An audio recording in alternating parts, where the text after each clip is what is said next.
dairy farm products. And what are these dairy farm products? Actually, this video is a series of frequently asked questions जो किसान लोग हमसे प्रश्न पूछते हैं।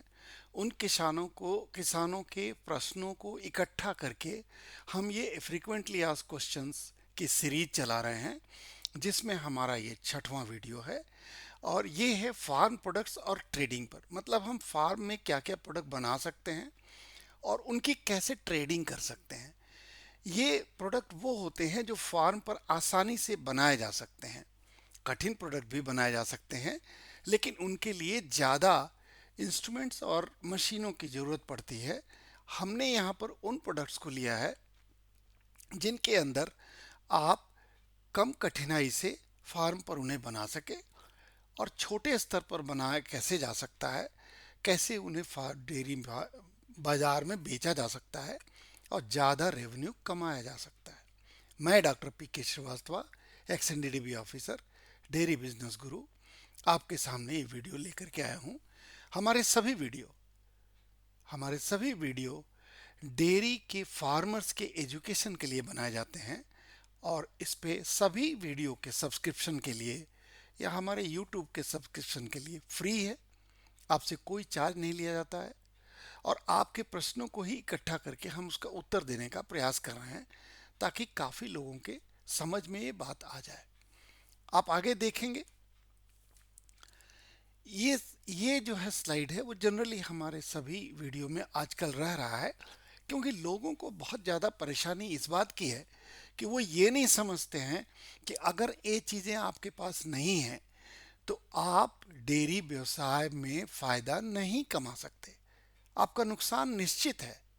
ये संभव ही नहीं है कि आप फ़ायदा कमा लें यदि ये चीज़ें आपके पास नहीं है।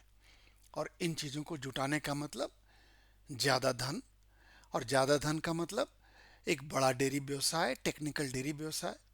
टेक्निकल डेयरी व्यवसाय बड़े निवेश और बड़े नियोजन का विषय है। ये भूमिहीन छोटे या मझोले किसानों के लिए नहीं है। यदि आप करते हैं, इन चीज़ों के बगैर शुरू करते हैं, तो आप निश्चित जानिए या तो आप बहुत फ़ायदा नहीं कमाएंगे या आपको बहुत ज़्यादा नुकसान उठाना पड़ेगा। अगले स्लाइड पे चलते हैं। यहाँ पर हम कोशिश करते हैं ये दिखाने के लिए कि व्यवसाय और जीविकोपार्जन, इन दोनों में क्या अंतर है। और ये स्लाइड हम अक्सर डाल रहे हैं आजकल, ताकि लोगों को ये भ्रम न रहे कि हम 2, 4, 5 जानवर रख करके उन दूध को अगर हम अपने कलेक्शन सेंटर या डीसीएस में बेच देते हैं और उससे जो हमको लाभ प्राप्त होता है, जो धन प्राप्त होता है अपना दूध बेच करके, तो आप ये समझें कि यदि वो व्यवसाय है, नहीं, वो व्यवसाय नहीं है, वो आपका जीविकोपार्जन है। व्यवसाय के लिए इन चीज़ों को करना पड़ता है। आप वीडियो को रोक करके देख सकते हैं, पढ़ सकते हैं। भारत में ज़्यादा लोग केवल जीविकोपार्जन करते हैं, जीविकोपार्जन के लिए डेयरी कर चलाते हैं, वो व्यवसाय नहीं करते हैं। और व्यवसाय पे देखिए, कम से कम यदि 30 का अगर फार्म आप खोलते हैं तो कम से कम 1.61 लाख का प्रति एनिमल का खर्चा आता है, जिसको 30 से मल्टीप्लाई करके यदि इतना धन है और ऊपर बताए गए ये सब चीज़ें आपके पास यदि हैं, तब आप डेयरी में एंटर कर सकते हैं। टेक्निकल फार्म के लिए आप धन लगा सकते हैं और उससे समुचित धन कमा सकते हैं। अगले स्लाइड पे चलते हैं। ये हमारा फ्रीक्वेंटली आस्क्ड क्वेश्चंस का फार्म प्रोडक्ट्स और ट्रेडिंग, उनको कैसे किया जाए, इसका ये हमारा पहला स्लाइड है। यहाँ पर आप देखेंगे कि हमने लिखा है कि ये वीडियो सभी किसानों के लिए लाभकारी है। ये वीडियो हम इसलिए बनाते हैं कि किसानों को घर बैठे उनको एजुकेशन मिल जाए, उनको उन चीज़ों से आगाह किया जाए जिससे उनको नुकसान न उठाना पड़े, और यदि वो डेयरी बिजनेस में आते हैं तो उसका उन्हें लाभ मिले। केवल यही प्रयोजन है और इसीलिए हमारे सारे वीडियो किसानों के एजुकेशन के लिए बनाए जाते हैं। पहला प्रश्न हमने किया है कि farm products are for both large and small dairy farmers. क्या फार्म प्रोडक्ट बड़े और छोटे दोनों प्रकार के किसानों के लिए होते हैं? हाँ, फार्म प्रोडक्ट छोटे और बड़े दोनों किसानों के लिए होते हैं, वो लोग कर सकते हैं। ये वीडियो सभी किसानों के लिए इसलिए लाभकारी है। जो भी किसान देख रहे हैं उनको फायदा होगा। जिसके पास भी 10 से अधिक दुधारू पशु हों, वो फार्म प्रोडक्ट और उनके ट्रेड के लिए प्लान कर सकता है। ये जान लीजिए कि फार्म प्रोडक्ट का ट्रेड जीविकोपार्जन वाले किसानों के लिए नहीं है। इसलिए नहीं है कि वो अपना कच्चा दूध ही डेयरी में, गांव में जो कलेक्शन सेंटर होता है अथवा जो डेयरी के डीसीएस होता है, सोसाइटी होती है, उसमें वो लोग बेच देते हैं और उनको पेमेंट मिल जाता है उसका। और उसके बाद उनको नहीं पता होता है और ना उनको इससे मतलब होता है कि उनके दूध का क्या हुआ। उनके दूध को डेयरी के जो कंपनियां हैं, डेयरी कंपनियां उसे प्रोडक्ट बनाती हैं, प्रोसेस करती हैं और उसके बाद उस प्रोडक्ट्स को बाजार में लेके आती हैं और ज़्यादा मुनाफा कमाती हैं। लेकिन किसान अपना दूध बेच करके और दूध का दाम लेकर के संतुष्ट रहता है। ये भारत में बहुतायत की मात्रा में किया जाता है, क्योंकि भारत में डेयरी का उत्पादन करीब 80 करोड़ फार्मर से के साथ जुड़ा हुआ है और वो लोग अपने सीमित संसाधनों का उपयोग करके इसी तरह से डेयरी में अपना योगदान दे रहे हैं और उनका योगदान बहुत बड़ा है। भारत जिस तरह से एक पूरे वर्ल्ड में सबसे ज़्यादा दूध उत्पादन करने वाला देश बना है, वो सभी को मिल करके, सभी लोगों के प्रयासों को लेकर के तब बना है। तो इसलिए, लेकिन हमारे वीडियो टेक्निकल फार्म के लिए होते हैं। हमारे वीडियो कुछ ऐसे वीडियो आते हैं जो सभी किसानों को भी फायदा दिला सकते हैं। इसलिए मैं आपको बताता हूं कि हमारे वीडियो को जब भी समय मिले आप लाइक करें, सब्सक्राइब करें और उसका आप लाभ उठाएं।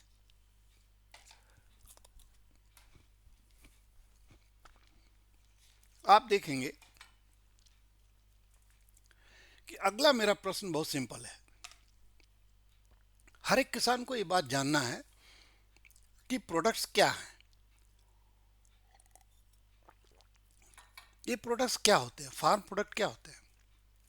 तो हम बताते हैं फार्म प्रोडक्ट क्या हो सकते हैं। मिल्क हो सकता है, मिल्क प्रोडक्ट्स हो सकते हैं। मिल्क प्रोडक्ट्स क्या होते हैं? जो दूध से बने हुए प्रोडक्ट होते हैं वो। कंपोस्ट हो सकता है, वर्मी कंपोस्ट हो सकता है, डंग हो सकता है, एक्सक्यूज मी, वर्मी कंपोस्ट हो सकता है, डंग हो सकता है, साइलेज हो सकता है, कैटल फीड हो सकती है, मिनरल मिक्सचर हो सकता है, या ग्रीन या ड्राई फाडर हो सकते हैं। तो ये सारे चीज़ें जो आप बेच सकते हैं, फार्म पर उत्पादन कर सकते हैं और बेच सकते हैं। और इसलिए हमने इसको फार्म प्रोडक्ट्स में लिया है और आपको भी जानकारी देना चाहते हैं ये सारे फार्म प्रोडक्ट कहलाते हैं। अच्छा, किसान क्यों नहीं सोचता है, ज़्यादातर किसान भारत के क्यों नहीं सोचते हैं, डेयरी के किसान, कि वो भी फार्म प्रोडक्ट बेच सकते हैं? क्यों नहीं बेच सकते हैं? वो अपना दूध बेच देते हैं और दूध बेच देने के बाद उनको पैसा मिल जाता है, घर बैठे कोई परेशानी नहीं होती है उनको। और किसी भी व्यवसाय के लिए जो उद्योग करना होता है, जो चीज़ें इकट्ठी करनी पड़ती हैं, they are not bothered about that.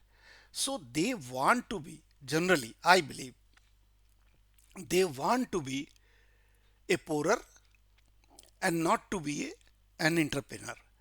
तो जब तक वो एंटरप्रेनर बनना नहीं चाहते हैं तब तक वो कच्चा दूध बेच करके और अपना पैसा ले लेते हैं और बड़े आराम से रहते हैं। कोई दिक्कत नहीं है इसमें, करने में भी कोई दिक्कत नहीं है।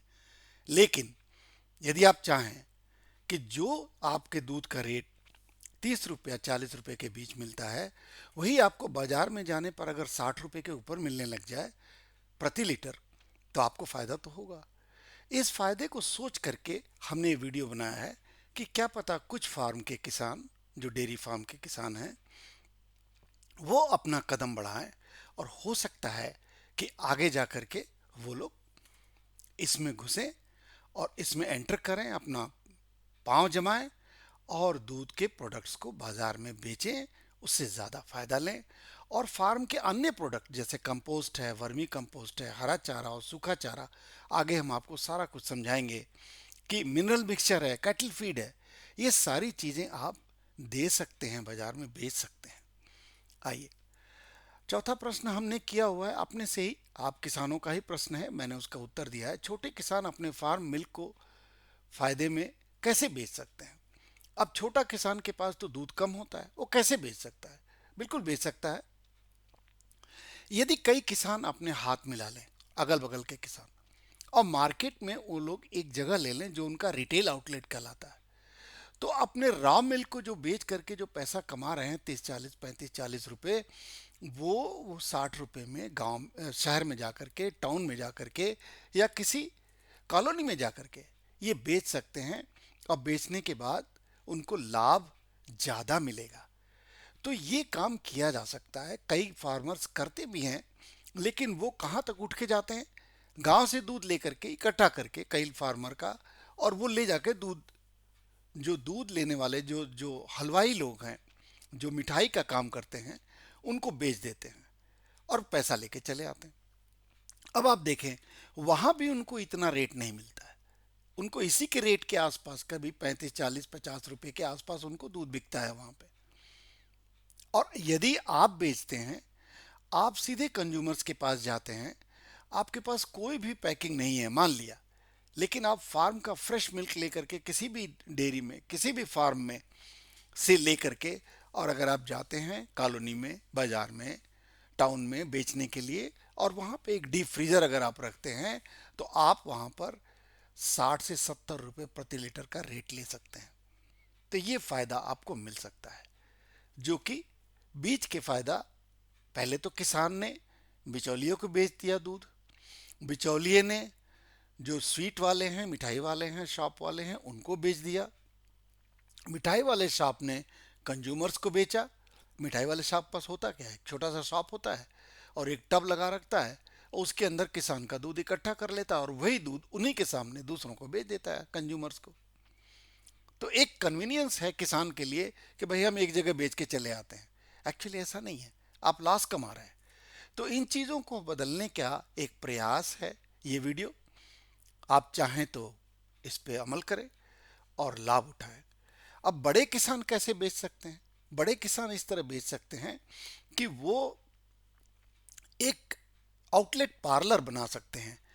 जो बड़ी बड़ी सड़कें होती हैं, जो हाईवेज होते हैं, जो बड़े सिटीज़ को मिलाते हैं, उनकी जो आपके आसपास हों, जो आपके आसपास से, आपके फार्म के पास से गुजरने वाले जो रोड हों, वहाँ पर आप एक आउटलेट पार्लर बना सकते हैं जहाँ बैठने की व्यवस्था हो, जहाँ दूध के अलावा अन्य बहुत सारी चीज़ें आप बेच सकते हैं। उसमें बहुत सारे प्रोडक्ट आप डाल करके वहाँ पे बेच सकते हैं, जैसे दूध के साथ दही, खोआ, पनीर, फ्लेवर्ड दूध आदि, लस्सी वगैरह, आइसक्रीम तक आप बेच सकते हैं। तो वहाँ पर जो जा रहे हैं शहर को, वो लोग रुकते हैं, रुकने के बाद आपके पार्लर में दूध के प्रोडक्ट्स का सेवन करते हैं, आपको ज़्यादा लाभ मिलता है। वहाँ पर भी आपको एक डीप फ्रीज रखना होता है, फ्रिज रखना होता है, और कुछ बैठने का स्थान बनाना होता है। तो इस तरह से आप बड़े फार्म से, मान लीजिए आपके पास 50 गाय है, 100 गाय है, 200 गाय हैं, तो आप एक पार्लर खोल करके इसी व्यवसाय को, जहाँ 5 गुना, 6 गुना और 10 गुना लाभ कमा सकते हैं। ये 2 गुना भी लाभ हो सकता है, 10 गुना भी हो सकता है। ये प्रोडक्ट पे डिपेंड करता है कि आप कौन सा प्रोडक्ट बाजार में लेके जा रहे हैं। आगे देखते हैं, छठवां हमारा है, which milk product can easily be made at the farm. अब हम ये बताना चाहते हैं, सारे मिल्क प्रोडक्ट आप फार्म में नहीं बना सकते जो बाजारों में या मॉल में जो दिखाई देता है। आप वो प्रोडक्ट बना सकते हैं जो इजीली, जो आसानी से बनाए जा सकते हैं। उनको अगर आप देखें तो घी है, कर्ड है, खोआ है, पनीर है, छेना है, फ्लेवर्ड मिल्क है, लस्सी है, नमकीन लस्सी भी हो सकती है और स्वीट लस्सी भी हो सकती है। ये सारी चीज़ें आप अपने फार्म पर बहुत आसानी से बना सकते हैं। इनके छोटे छोटे प्लांट भी उपलब्ध हैं, और उन प्लांट को अपने फार्म में लगा करके आप ज़्यादा लाभ कमा सकते हैं। और आगे हम अगर दिखें, अगले प्रश्न में जाते हैं, तो कई लोगों को एक कन्फ्यूज़न होता है कि जो हम लिक्विड दूध बेचते हैं वो फार्म प्रोडक्ट नहीं है। ऐसा नहीं है, लिक्विड दूध भी फार्म प्रोडक्ट माना जाता है। Liquid milk is also called as a farm product. कैसे होता है? क्योंकि फार्म पर ही पैदा होता है, नंबर एक। दूसरी बात यह है कि इसकी बहुत सारी वैरायटी होती है। टोन मिल्क होता है, डबल टोन मिल्क होता है, स्टैंडर्ड होता है, फुल क्रीम होता है, काउ काऊ मिल्क के नाम से बिकता है, बफलो मिल्क के नाम से बिकता है, वगैरह वगैरह। तो इसके इतने सारे वैरायटी और सबके स्टैंडर्ड फिक्स्ड हैं। एफएसएसएआई ने सबके स्टैंडर्ड फिक्स किए हुए हैं। लेकिन आप इससे घबराए नहीं, इसलिए कि जब तक आप ब्रांडिंग नहीं करते हैं, जब तक आप इसमें कोई नाम नहीं देते हैं और आपका जो पैकेट है उसके ऊपर कुछ प्रिंटिंग नहीं करते हैं, तब तक आप दूध को बहुत आसानी से बेच सकते हैं। हाँ, इस बात का ध्यान रखना पड़ेगा कि जो कह के आप बेच रहे हैं उसी स्टैंडर्ड का वो दूध होना चाहिए। ठीक है ना? जैसे मान लीजिए आप पूरा मिक्स मिल्क बेच रहे हैं, बफलो और गाय का दोनों का मिला के, तो आप बताएं। आप गाय का दूध बेच रहे हैं, बताएं। बफलो का दूध बेच रहे हैं, बताएं। और होल मिल्क बेच रहे हैं, बताएं कि हमने ना निकाला है और ना कुछ डाला है, हमने केवल ठंडा किया है और थन से ला करके सीधे आपको दे रहे हैं। इस तरह की बात आप कर सकते हैं। वहाँ एफएसएसएआई के रूल लागू नहीं होते हैं, इसलिए कि आपने ब्रांडिंग और पैकिंग नहीं किया है, आप किसी ब्रांड का डेवलपमेंट नहीं कर रहे हैं। इसको हम कहते हैं raw chilled milk, farm fresh chilled milk, raw chilled milk, जिसको आरसीएम बोला जाता है अंग्रेजी में। वो आप अनब्रांडेड अनलेबल्ड आप बेच सकते हैं अपने एक आउटलेट से। इस बात की जानकारी मैं देना चाहता था। और आप चाहें तो इस पे ये भी लिखें, हर एक जगह लोगों को बताएं, अपने आउटलेट पर भी लिखें, हमारे यहाँ का खरीदा दूध प्रोसेस नहीं है, इसलिए आप उसको तुरंत उबालें। इस तरह के साइन दे करके, इस तरह के बात दे करके, बोल करके आप अपना कच्चा ठंडा दूध बेच सकते हैं और लाभ कमा सकते हैं। जो दूध आप 35 और 40 रुपए में बेच रहे हैं, वो दूध आप 60 और 70 75 रुपए 80 रुपए में बाजार में ले जाके बेच सकते हैं। इसके लिए संसाधन जुटाने होते हैं, और संसाधन के लिए कम से कम कुछ तो धन आपके पास होना चाहिए और कुछ हाथ बटाने वाले लोग, मतलब हमको मैन पावर भी होना चाहिए और फाइनेंशियल पावर भी होना चाहिए, तब आप ये कर सकते हैं। अन्यथा आप जो गांव में दूध बेच रहे हैं वो सबसे अच्छा है और उससे ज़्यादा लाभ आपको मिलने की संभावना नहीं है। यदि आप बिचौलियों को दूध दे रहे हैं तो आप पहले ही लाभ कम कमा रहे हैं और आगे भी आप कमाते रहेंगे, कम धन कमाते रहेंगे। हमने बताने का प्रयास किया है कि दूध से आसानी से बनने वाले क्या क्या प्रोडक्ट्स हैं। अब देखिए, हर एक के बारे में मैंने लिखा है, 8 10 12 15 प्रोडक्ट को यहाँ पे हमने काउंट किया है। आप इस वीडियो को रोके, यहाँ पर रोक करके पढ़ें। ये वीडियो हिंदी और इंग्लिश में है, आपको हर एक चीज़ और हिंदी और इंग्लिश में मिलेगी। हमारे सभी एफएक्यू क्वेश्चन वाले जो वीडियो होते हैं वो हिंदी और इंग्लिश में होते हैं। आप चाहे तो हिंदी भाषी आप पढ़ सकते हैं, इंग्लिश समझते हैं तो आप समझ सकते हैं।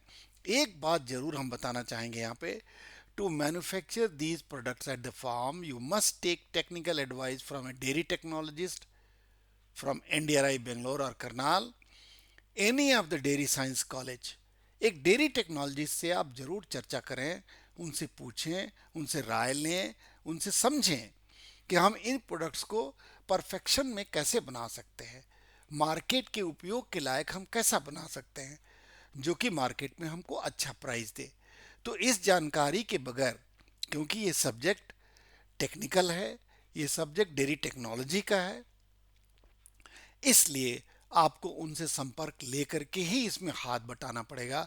लेकिन एक बार आपको जानकारी मिल गई कि कैसे कैसे कर्ड बनाना है, कैसे कैसे बिनोला घी बनाना है, कैसे क्रीम घी बनाना है, कैसे कैसे योगर्ट कर्ड वगैरह बनाना है, उनकी लस्सी कैसे बनानी है, खोआ कैसे बनाना है, कुल्फ़ी कैसे बनाना है, फ्लेवर्ड मिल्क कैसे बनाना है, आइसक्रीम कैसे, वगैरह वगैरह। अब बहुत सारे लोकल प्रोडक्ट्स होते हैं जिसको हम कह सकते हैं, श्रीखंड है, छेना पोड़ो है, स्वीट्स छेना है, खोआ के प्रोडक्ट्स हैं, पेड़ा वगैरह, बासुंदी है, पायसम मतलब खीर, मिष्टी दही एक्सेट्रा, बहुत सारे प्रोडक्ट हैं जो आप बना सकते हैं और फार्म पे बना सकते हैं। केवल एक चीज़ का ध्यान रखना होता है कि फार्म पर आपके पास दूध की मात्रा बहुत ज़्यादा नहीं होती है। बहुत ज़्यादा मतलब आप 10,000 लीटर दूध पैदा नहीं कर रहे हैं, आप 1,000 2,000 3,000 5,000 लीटर दूध पैदा कर रहे हैं, और आप उसी स्केल पर फार्म प्रोडक्ट बना सकते हैं और उतने ही बड़े मार्केट में बेच सकते हैं। तो इस बात का ध्यान रखना होगा कि हम जब भी कोई इस तरह का वेंचर ले रहे हैं, आप व्यवसाय में घुसना चाह रहे हैं, आप फार्म ओनर हैं, फार्म के डेयरी फार्मर हैं, तो आपको ये ध्यान रखना पड़ेगा कि हमारा कितना बड़ा मार्केट है और हम कितना प्रोडक्ट बनाएं ताकि खपत हो जाए। तो इस चीज़ का ध्यान रख के चलेंगे तो आपको बहुत बहुत ज़्यादा लाभ होगा यदि आप इनमें से कोई भी चीज़ छोड़ देंगे। जैसे आपने ये पता नहीं किया कि हम बाजार में क्या क्या चीज़ें बेच सकते हैं, लोगों को क्या क्या चीज़ें चाहिए। सबसे पहले तो लिक्विड मिल्क फार्म फ्रेश चाहिए, उसके बाद दही हो सकता है, घी हो सकता है, कर्ड हो सकता है। कर्ड में भी दो वैरायटी होती है, एक हंग कर्ड होता है जिसको हम लटका देते हैं, उसका पानी निकाल देते हैं। इस कर्ड को आप 10 दिन रख करके खा सकते हैं, कुछ नहीं होगा।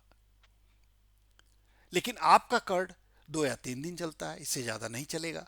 इसी तरह लस्सी आप बना सकते हैं, वो गाढ़ी लस्सी हो सकती है, क्रीम की लस्सी हो सकती है, वो फुल क्रीम मिल्क की लस्सी हो सकती है जिसके अंदर पूरी मलाई हो। और वो आप मीठा भी बेच सकते हैं, नमकीन लस्सी जो पतली होती है। जैसे मान लीजिए 1 लीटर आपका दूध है, 1 लीटर आपका कर्ड है, तो कर्ड में से आप 2 लीटर पतली लस्सी बना सकते हैं बहुत आसानी से। और उसमें जो जो आप मसाले डालते हैं तो उसको कई जगह छाछ कहा जाता है, कई जगह नमकीन लस्सी कहा जाता है। तो इनको आप बना सकते हैं, बेच सकते हैं। खीर है, छेना है, पेड़ा है, ये फ्लेवर्ड मिल्क है। एक चीज और पनीर है। और भी एक चीज सामने आ रही है जो पंचगव्य है। इसके लिए जानकारी के लिए मैंने यहाँ पर आपको पंचगव्य कैसे बनता है एक हल्का सा डेमोन्स्ट्रेशन दिया है यहाँ पे। पंचगव्य बनाने के लिए पूरी जानकारी लेकर ही उन्हें बनाएं। और ये साइट हमने दिया है, इस साइट पर जाकर के आप पंचगव्य के बारे में पूरी जानकारी, कौन चीज़ कितना मिलाना है, यदि हमको गोमूत्र मिलाना है कितना मिलाना है, गोबर मिलाना है कितना मिलाना है, और उसके अंदर यदि मिल्क मिलाना है तो कितना मिलाना है, कर्ड मिलाना है तो कितना, और घी मिलाना है तो कितना, ये सारी चीज़ों का यहाँ पर जानकारी आपको मिलेगा। आप यहाँ पे जाइए इस साइट पर। और भी बहुत साइट हैं जो गव्य के बारे में करते हैं। हम किसी भी साइट का प्रमोट नहीं करते हैं, लेकिन एक्नॉलेज जरूर करते हैं। जिस साइट से हम कोई चीज़ लेते हैं उनको हम बताते हैं कि हमने यहाँ से लिया है, आप वहाँ जा कर के पढ़ सकते हैं और वेरीफाई कर सकते हैं। एक चीज़ और बहुत ज़रूरी है, to manufacture these dairy products at the farm you must take technical advice from a qualified dairy technologist, either from NDRI Bangalore or NDRI Karnal or from any of the dairy science colleges। तो इन सारी चीज़ों को देखते हुए even veterinary college में, veterinary universities में भी dairy science पढ़ाया जाता है। तो वहाँ से भी आप जानकारी, आप जहाँ भी रहते हो देश में, आपको हर जगह ये सुविधाएं उपलब्ध हैं, आप पता कर सकते हैं। जानकारी लेने के बाद ही प्रोडक्ट में जाएं ताकि प्रोडक्ट आपका सही बने और वो प्रोडक्ट जो है मार्केट में आपको लाभ दे। इसी को हमने हिंदी में लिखा है, इसको हम आगे बढ़ा देंगे। अब अगर आप देखेंगे तो यहाँ पर चीज़ें कुछ ऐसी दिखाई गई हैं कि अब देखिए गाय किस तरह से फार्म पे दूध आता है, कितनी सफाई से रखा गया है और कितनी गंदगी से गाय को रखा गया है। तो मेरे कहने का मतलब है कि आपको कौन सा चुनना है, ये टेक्निकल फार्म है, ये नॉन टेक्निकल फार्म है। यहाँ लॉस होने की संभावना है, जानवर का लॉस, दूध का लॉस, बहुत कुछ लॉस होता है। और यहाँ पर फायदा ही फायदा है। तो इसीलिए टेक्निकल फार्म की बात हम करते हैं। इस स्लाइड में हम आपको बताने जा रहे हैं कि गोबर से कौन कौन से फार्म प्रोडक्ट बनाए जा सकते हैं। तो यहाँ आप रोक करके इसको पढ़ सकते हैं। बहुत सारी चीज़ें लिखी हुई हैं जो आप गोबर से बना सकते हैं। उससे केक बना सकते हैं, कंपोस्ट बना सकते हैं और उससे वर्मी कंपोस्ट बना सकते हैं। इन तीनों चीज़ों को बजाय उसको खुला रख करके सड़ाने के, जो भारत में एक आम व्यवस्था है, गोबर को एक जगह इकट्ठा करते जाते हैं और वो पानी में धूप में सड़ता है, से रहता है। या तो आप सिक्योर्ड, अगर आपका पिट है तो अंदर डाल दीजिए। अगर पिट सिक्योर्ड है तो आपका कंपोस्टिंग बहुत अच्छा बनेगा, अच्छे से कंपोस्ट बेच सकते हैं। गोबर गैस प्लांट अगर आप लगाए हुए हैं तो उसके स्लरी को आप अपने खेत में डाल सकते हैं। तो देखिए, गोबर को जानवर के पास बहुत दिनों तक रहने ना दें, नहीं तो उसमें मक्खियाँ आएंगी और बीमारी फैलेगा। इसलिए जरूरी है कि गोबर का मैनेजमेंट किया जाए और गोबर से प्रोडक्ट बना करके शहरों में बेचा जाए जिसकी कीमत आपको मिले। अगर नहीं हो सकता है तो कम से कम कुछ कंपनियां ऐसी हैं जो गोबर को खरीद लेती हैं फार्म से, उनको बेच दीजिए। गोबर को अपने फार्म पर इकट्ठा न रखिए। बहुत सारे फार्म बंद होने का कारण गोबर का इकट्ठा होना, पानी में धूप में सड़ना, मक्खियों का आना, बैक्टीरिया वायरस का पलना और उसी से जानवर बीमार होने की वजह से बहुत सारे फार्म बंद हो चुके हैं। अगला प्रश्न हमारा, गोबर से उपले बनाकर क्या बेचने में लाभ होगा? बिल्कुल होगा। आप जाकर के साइट पे देखिए, बहुत सारे मार्केट साइट्स जो हैं वो प्लेटफॉर्म बाजार में महंगे दामों में उपले बेच रहे हैं। आप इसको संभाल सकते हैं, आप ये बना सकते हैं। यदि आपके पास रखने की जगह है, सुखाने की जगह है, यदि आप छोटा सा ऐसा प्लांट लगाएं जिसमें उपले आप सुखा सकते हो, इस तरह की व्यवस्था अगर आप कर सकते हैं तो यस, उपले आपको इतना पैसा दे देंगे कि आपको कभी उम्मीद नहीं होगी कि गोबर से इतना पैसा आप कमा सकते हैं। अब गोबर को क्या होता है कि कुछ कोयले के चूरे में मिला करके एक फ्यूल बनाया जाता है, जिससे कि पूरे देश में आप समझिए कि जो जो दुकानें हैं, जो चाय की दुकानें हैं, जो मिठाई की दुकानें हैं, जो होटल वगैरह हैं, जो छोटे छोटे होटल की बात कर रहा हूँ, जो गांव में रहते हैं, वो सब इस तरह के उपले की तलाश में रहते हैं। ये उपला बहुत देर तक जलता भी है और इस पर खाना जो है बहुत स्वादिष्ट बनता है। तो अगर आप इस तरह की चीज़ें करें तो डेफिनेटली आपको लाभ होगा। डेफिनेटली वो गोबर जो आज एक पैसा आपको नहीं दे रहा है, वो गोबर आपको इतना पैसा देने लगेगा। कम से कम आपके फाडर के प्रोडक्शन को बढ़ा देगा। अगर मान लीजिए फाडर प्रोडक्शन दुगना हो गया तो आपका लाभ हुआ कि नहीं हुआ। इस तरह की चीज़ें आप कर सकते हैं। अगला हमारा ये लास्ट स्लाइड है क्वेश्चन का। हरे चारे से क्या बना सकते हैं? हरे चारे को खुद ही बेच सकते हैं आप। यदि आपके पास ज़मीन अच्छी है, जब उपजाऊ है, पानी की व्यवस्था है, तो आप साइलेज प्रोडक्शन में जा सकते हैं। साइलेज में गवर्नमेंट का 50% सब्सिडी उपलब्ध है जो आप ले सकते हैं। इस तरह के साइलेज के बेल्स बना सकते हैं। उनको रख करके ये बाहर भी रखे जा सकते हैं, ये ख़राब नहीं होते हैं। इसी तरह से आप ड्राई फाडर से क्या कर सकते हैं? ड्राई फाडर को आप इसी तरह से बेलिंग कर सकते हैं। बेलिंग की मशीन बहुत सस्ती आती है, आप उसको बेल कर लें। कटाई के समय इनको या तो जला दिया जाता है, गेहूं, धान, रागी, बाजरा वगैरह ज्वार के जो भी चीज़ें हैं इनको जला दिया जाता है, या इन्हें सड़ने के लिए छोड़ दिया जाता है। उसको उसी समय, कटाई के समय में जो धान पैदा करने वाले हैं, गेहूं पैदा करने वाले हैं, वहां पर धान को आप बेलिंग कर सकते हैं। गेहूं की बेलिंग नहीं कर सकते हैं गेहूं को, लेकिन आप सिक्योर कर सकते हैं कि उसको कम से कम आप कहीं, अगर आपके पास रखने की जगह है, यदि रखने की जगह नहीं है तो गेहूं का भूसा आप नहीं रख सकते हैं। यदि गेहूं का भूसा आपने फार्म में 6 महीने का इकट्ठा कर लिया है तो आप समझ लीजिए कि आपने बहुत बड़ा धन इकट्ठा कर लिया है। क्योंकि ये जब महंगा होता है सूखा चारा तो 12-16 रुपए तक प्रति किलो तक चला जाता है, और नॉर्मल रेट इसका 4 रुपए के आसपास रहता है। तो आप समझ लें इसमें भी आप लाभ कमा सकते हैं यदि आप चाहें तब।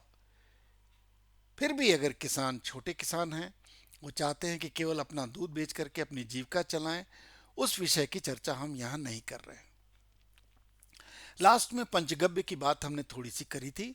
पंचगव्य जो है एक बड़ा सा विषय है, उसके अंदर आप जा करके इस चीज़ को अच्छे से समझ के पंचगव्य बना करके, और वही रिटेल जहाँ से आप दूध बेचते हैं, दही बेचते हैं, घी बेचते हैं, पनीर बेचते हैं, और जो भी चीज़ें फार्म प्रोडक्ट आप बेच रहे हैं शहर में, वहीं से आप पंचगव्य भी बेच सकते हैं।